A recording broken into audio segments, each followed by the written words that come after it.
Et ce mouvement qui éclate aujourd'hui est donc complexe car il s'explique, on vient de l'entendre, par de multiples raisons, mais un sentiment commun, celui de faire toujours plus d'efforts assommés par des normes de plus en plus nombreuses. D'ici 2030, par exemple, le secteur agricole va devoir réduire de près de 20% ses émissions de gaz à effet de serre. Et la première source de ces émissions, ce sont les vaches elles-mêmes et le méthane qu'elles rejettent. En Haute-Marne, des éleveurs ont trouvé la solution en revoyant intégralement le régime alimentaire de leurs bêtes. Voyez ce reportage de Maude Petit-Jovet avec Marie Galland-Fontan. Ro, 50% de l'empreinte carbone d'une exploitation laitière provient directement du système digestif de la vache. Alors ici, fini le soja et le maïs. Depuis 5 ans, les vaches d'Olivier mangent des graines de lin. Elles ont un poil bien luisant et bien vif. Et puis avec une belle couleur, pas terne ni hérissée, quoi. Je pense que l'écologie, il ne faut pas que ça soit contraignant, autrement on n'emmènera pas les gens à faire de l'écologie. Il faut qu'il y ait un aspect économique et puis pas non plus une complexité importante. Les résultats sont frappants. 14,5 tonnes de méthane en moins depuis 2019.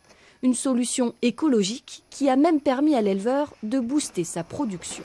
On a eu un gain de production laitière d'environ au moins 1,5 kg par jour, par vache.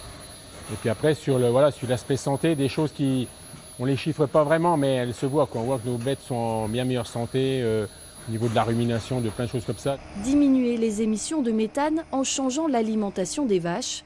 Une idée de l'association Bleu Blanc Cœur qui collabore avec les distributeurs d'aliments comme Jean-Luc, le principal vendeur de graines de lin en Haute-Marne. Avant, les gens donnaient 80% de la ration, c'était de l'ensilage de maïs.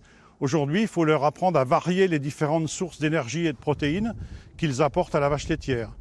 Tous les mois, les émissions de méthane des vaches sont mesurées via les échantillons de lait. En moyenne, l'éleveur, le GAEC de la levée émet 13 grammes de méthane par litre de lait, quand le référentiel est à 15 grammes de méthane par litre de lait. Si on veut aller plus loin et plus vite, surtout plus vite, parce que 2030 c'est demain, il faut qu'on ait un soutien des pouvoirs publics, des laiteries aussi, qui aillent dans le même sens, en disant c'est une voie pourvue de bon sens.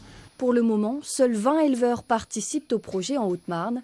Si toutes les exploitations laitières en France s'engageaient, l'économie de méthane serait équivalente à 5,5 millions de tonnes de CO2.